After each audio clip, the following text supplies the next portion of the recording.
ये कहानी है माइल्स की, जो एक स्पेस ट्रैवलर था। इसमें हमें दिखाया जाता है कि करोड़ों साल पहले जब अर्थ पर इंसानों का नामो निशान भी नहीं था, तो माइल्स जो अपना मिशन पूरा होने के बाद अपने प्लेनेट पर वापस जा रहा था, वो गलती से हमारे प्लेनेट से टकरा जाता है। उसके सारे क्रू मेंबर्स की मौत हो गई थी और वो उस अनजान ग्रह पर बिल्कुल अकेला था।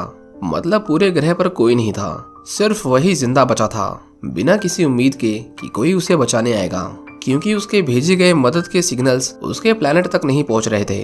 अब क्या माइल्स उस प्लेनेट से जिंदा निकल पाएगा? जानने के लिए देखते रहिए आज की हमारी मूवी, जिसका नाम है 65। इस मूवी की स्टार्टिंग में हम सोमारिस प्लेनेट को देखते हैं, जो बिल्कुल हमारे अर्थ की तरह था। माइल्स को अपनी बेटी के इलाज के लिए पैसों की जरूरत थी, इसलिए वो 2 सालों के लिए एक स्पेस मिशन पर जाने वाला था। पर माइल्स को समझ नहीं आता कि वो अपनी बेटी को कैसे समझाए कि वो अगले 2 सालों तक उससे मिल नहीं पाएगा। उसकी बेटी को जब ये पता चलता है तो वो थोड़ा उदास हो जाती है, पर माइल्स उसे समझाता है कि वो उसकी वजह से नहीं बल्कि उसके लिए इस मिशन पर जा रहा है। इसके 2 साल बाद हम देखते हैं कि माइल्स अपने मिशन से वापस लौट रहा था। उसका शिप ऑटो पायलट पर चल रहा था, लेकिन तभी अंतरिक्ष में उसकी टक्कर बहुत सारे एस्ट्रॉइड से होती है। माइल्स देखता है कि उसका शिप टूटने लगा था और देखते ही देखते वो एक अननोन प्लेनेट पर क्रैश कर जाता है। उसकी शिप के 2 टुकड़े हो गए थे और जिस प्लेनेट पर वो क्रैश किया था वो कोई और नहीं बल्कि आज का हमारा अर्थ है। लेकिन उस समय इंसानों की स्पीशीज पैदा भी नहीं हुई थी। एडम को जब होश आता है तो उसे पता चलता है कि उसके पेट में एक मेटल का टुकड़ा घुस गया था। वो किसी तरह बाहर आता है और उसे पता चलता है कि क्रायो चेंबर में बंद उसके सभी क्रू मेंबर्स की मौत हो चुकी है। माइल्स मदद के लिए सिग्नल भेजता है, लेकिन उसे सामने से कोई रिस्पॉन्स नहीं आ रहा था। वो जब शिप के बाहर आता है तो उसे बाकी क्रू मेंबर्स की लाशें पानी में तैरती हुई दिखाई देती हैं। उस पानी के अंदर एक खतरनाक जानवर भी था, पर वो माइल्स पर हमला नहीं करता। उसे पता चलता है कि उस प्लेनेट का एनवायरनमेंट बिल्कुल उसके प्लेनेट जैसा है, जिसका मतलब था कि वो बिना हेलमेट के भी वहां पर सांस ले सकता है। माइल्स मदद की उम्मीद में कई हफ्तों तक इंतजार करता है, लेकिन उसे सामने से कोई सिग्नल नहीं मिलता। अब वो हिम्मत हार गया था और आखिर में आत्महत्या करना ही उसे सही लगा, क्योंकि वो उस पूरे प्लेनेट पर बिल्कुल अकेला था। माइल्स अपने सिर पर बंदूक रखता है, लेकिन जैसे ही वो खुद को शूट करने वाला था, उसे अपनी आंखों के सामने उसकी बेटी दिखाई देती है। वो एक लंबी सांस लेता है और खुद को शूट करने से रोक लेता है। एक दिन माइल्स हर रोज की तरह मदद के लिए सिग्नल भेज रहा था, लेकिन तभी एक इमरजेंसी अलार्म बजने लगता है, जो बता रहा था कि एक क्रायो चेंबर में अभी भी कोई जिंदा है। माइल्स तुरंत भागकर उसके पास जाता है और इससे पहले वो उसके अंदर फंसकर मर जाता, वो उसे सही सलामत बाहर निकाल लेता है। हम देखते हैं कि वो तो एक छोटी सी लड़की थी। जब माइल्स उसे वापस शिप में ला रहा था तो उसे किसी बड़े जानवर के चिल्लाने की आवाज आती है और वो अपने सामने उसके पैरों के निशान देखता है। वो निशान एक डायनासोर के पैरों के थे, जिसका मतलब ये था कि वो अर्थ पर उस समय पर था जब वहाँ पर सिर्फ डायनासोर रहते थे। अगली सुबह माइल्स अपने शिप के दूसरे टुकड़े को ढूंढने निकल जाता है, क्योंकि उसे पता चला था कि उसके अंदर एक स्केप शटल है जो उन्हें उस प्लेनेट से बाहर निकाल सकता है। अपनी शिप से थोड़ी दूर जाते ही उसे एहसास हो जाता है कि ये जगह उसके लिए कितनी खतरनाक है। माइल्स को वहाँ पर एक बड़े टीरेक्स की हड्डियां मिलती हैं। वो जिस जगह पर खड़ा था वहाँ पर एक ज्वालामुखी था, जिसने तालाब के पानी को उबाल दिया था। उस जगह पर बार बार खौलते पानी के फुहारे निकल रहे थे, जो किसी को भी एक झटके में जिंदा उबाल सकते थे। माइल्स को दूर पहाड़ियों पर एक चमकीली चीज दिखाई देती है। एक डिवाइस से स्कैन करने पर उसे पता चलता है कि वो उसी शिप का दूसरा टुकड़ा है, जो एक पहाड़ की चोटी पर जाकर अटक गया था। वहां तक पहुंचने का रास्ता एकदम सीधा था, लेकिन जब माइल्स अपने नीचे देखता है तो उसे वहां पर बहुत सारे डायनासोर्स की स्पीशीज दिखाई देती है, जो एक दूसरे को मार कर खा रहे थे। उनमें से एक तो उसके ऊपर हमला भी करता है, लेकिन माइल्स उसे शूट करके मार देता है। जब वो वापस अपनी शिप में जा रहा था तो उसे झाड़ियों में किसी की हलचल महसूस होती है, लेकिन वो देखता है कि वो तो वही लड़की थी जिसे उसने बचाया था। वो उसे देखते ही भागने लगती है, पर माइल्स उसे समझाता है कि वो उसका दोस्त है। वो दोनों शिप में वापस आते हैं। माइल्स को पता चलता है कि उसका नाम कोआ है और उसे उसकी भाषा नहीं आती। अब क्योंकि उसका ट्रांसलेटर खराब हो गया था, इसीलिए माइल्स उसे इशारों इशारों में अपनी बात समझाने की कोशिश करता है। वो उसे कहता है कि यहाँ से 15 किलोमीटर दूर उनका एस्केप शटल है, जिसकी मदद से वो बाहर निकल सकते हैं, इसीलिए हमें वहाँ तक एक साथ जाना पड़ेगा। पर कोआ को अपने परिवार से मिलना था।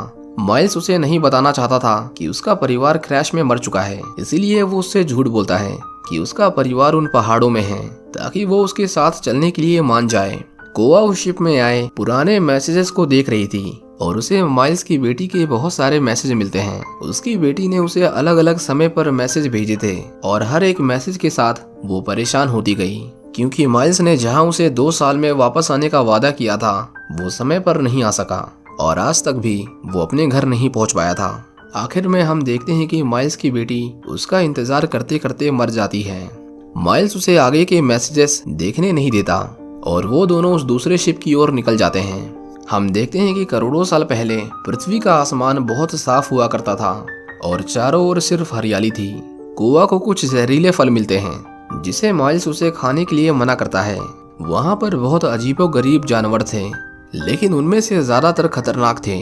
वो दोनों एक झरने का पानी पीकर अपनी प्यास बुझाते हैं। माइल्स को कोआ को देखकर उसे अपनी बेटी की याद आती है जो बिल्कुल उसी की तरह मासूम थी। वो दोनों आगे बढ़ रहे थे पर तभी कोआ को एक डायनासोर का बच्चा दिखाई देता है जो एक दलदल में फंस गया था। माइल्स के मना करने के बावजूद कोआ उसे बचाने के लिए जाती है और वो दोनों मिलकर उसे वहां से निकाल देते हैं। लेकिन वो बच्चा जैसे ही आगे जाता है कुछ आदमखोर डायनासोर उसे नोच नोच कर खा जाते हैं। कोआ उसे देखकर रोने लगती है पर माइल्स उसे समझाता है कि अगर वो उसकी बात नहीं मानेगी तो यहाँ के एलियंस उसे मार देंगे। वो बहुत घबराई हुई थी और वो चुपचाप उसके पीछे चलने लगती है। माइल्स उस शिप की लोकेशन ट्रैक करने के लिए एक पेड़ के ऊपर चढ़ जाता है। वो अपना काम कर ही रहा था कि तभी उसके हाथ पर कुछ जहरीली मकड़ियां चढ़ जाती हैं जिसकी वजह से वो सीधा पेड़ से नीचे गिरता है और उसका हाथ टूट जाता है। उसके गिरने की आवाज सुनकर उसके आसपास के सभी जानवर उन्हें चारों ओर से घेर लेते हैं। माइल्स का हाथ टूटा होने की वजह से वो अपनी गन को उठा नहीं सकता था। माइल्स कोआ को अपने हाथ पर जोर से कूदने के लिए कहता है। वो बिल्कुल वैसा ही करती है जिससे उसका हाथ फिर से सीधा हो जाता है और माइल्स उन सभी डायनासोर्स को शूट करके मार देता है। लेकिन वो बहुत सारे थे। कोआ वहां से भाग जाती है और एक बड़े पेड़ के पीछे जाकर छिप जाती है। उसे लगा कि वो सेफ है पर जल्दी उसे अपने पीछे बहुत सारे उड़ने वाले डायनासोर्स दिखाई देते हैं जो उसे खाने के लिए उसकी ओर बढ़ रहे थे। कोआ धीरे धीरे वहां से दूर जाने लगती है लेकिन दूसरी तरफ और भी डायनासोर थे जिन्होंने उसे चारों तरफ से घेर लिया था। वो उसके ऊपर हमला करते हैं पर तभी माइल्स उन्हें मारकर वहां से भगा देता है। कोआ जैसे ही माइल्स की ओर जाने लगती है एक डायनासोर उसे खींचकर अपने साथ ले जाता है लेकिन इससे पहले वो उसे खा जाता माइल्स उसे बचा लेता है। वो बेचारी इतने सारे खतरनाक जानवरों को एक साथ देखकर डर गई थी। माइल्स उसे आगे बढ़ने को कहता है पर वो एक पेड़ के पीछे छिप जाती है। माइल्स को लगा कि वो बहुत डर गई है इसलिए वो भी उसके साथ वहीं पर रुक जाता है। इसी तरह शाम हो जाती है पर फिर भी कोआ डर कर छिपी हुई थी। माइल्स उसके लिए अपने हाथों से शंख की आवाज निकालकर उसे अपने पास बुलाता है। कोआ उसे देखकर मुस्कुराने लगती है जिसके बाद वो दोनों फिर से आगे बढ़ना शुरू करते हैं। माइल्स एक पहाड़ों में बनी गुफा में आता है और आज की रात वो उसी जगह पर बिताने वाले थे। माइल्स अपने चारों ओर कुछ डिवाइसेस लगाता है ताकि अगर कोई भी उनके पास आए तो उन्हें पता चल जाए। माइल्स आसमान में एक एस्ट्रॉइड देखता है जो उनकी ओर आ रहा था। कोआ अपने साथ माइल्स की बेटी की पुरानी रिकॉर्डिंग्स लाई थी पर माइल्स उसे चलाने से मना करता है। कोआ उससे थोड़ा नाराज हो जाती है जिसके बाद माइल्स उसे खुश करने के लिए उस रिकॉर्डिंग को चला देता है पर उसके बाद माइल्स बहुत रोता है। उसे अपनी बेटी की याद आ रही थी और उसकी मौत का जिम्मेदार वो खुद को मानता था क्योंकि उसकी बेटी मरते दम तक उसके लौटने का इंतजार कर रही थी। देर रात को वो डिवाइसेस लाल रंग में चमकने लगते हैं जिससे माइल्स चौकन्ना हो जाता है। वो देखता है कि कोआ के मुंह से बहुत सारा झाग निकल रहा था क्योंकि उसके मुंह में एक जहरीला कीड़ा घुस गया था। माइल्स किसी तरह उसे बाहर निकालता है और कोआ बाल बाल बच जाती है पर फिर भी वो डिवाइसेस उन्हें खतरे की चेतावनी दे रहे थे और गौर से देखने पर माइल्स को वहां पर एक टीरेक्स दिखाई देता है। वो उनके ऊपर हमला करता है जिससे बचने के लिए वो दोनों उस गुफा के अंदर घुस जाते हैं और जैसे जैसे वो आगे बढ़ते हैं उनका रास्ता छोटा होते जा रहा था। आखिर में वो एक ऐसी जगह पहुंचते हैं जहां से निकलने का कोई रास्ता नहीं था। माइल्स को एक ढीली चट्टान दिखाई देती है जिसके उस पार बाहर निकलने का रास्ता था। वो उसे खोदकर दूसरी ओर जाने का रास्ता बनाने लगता है लेकिन जल्द ही उसे एहसास होता है कि वहां से निकलना पॉसिबल नहीं है।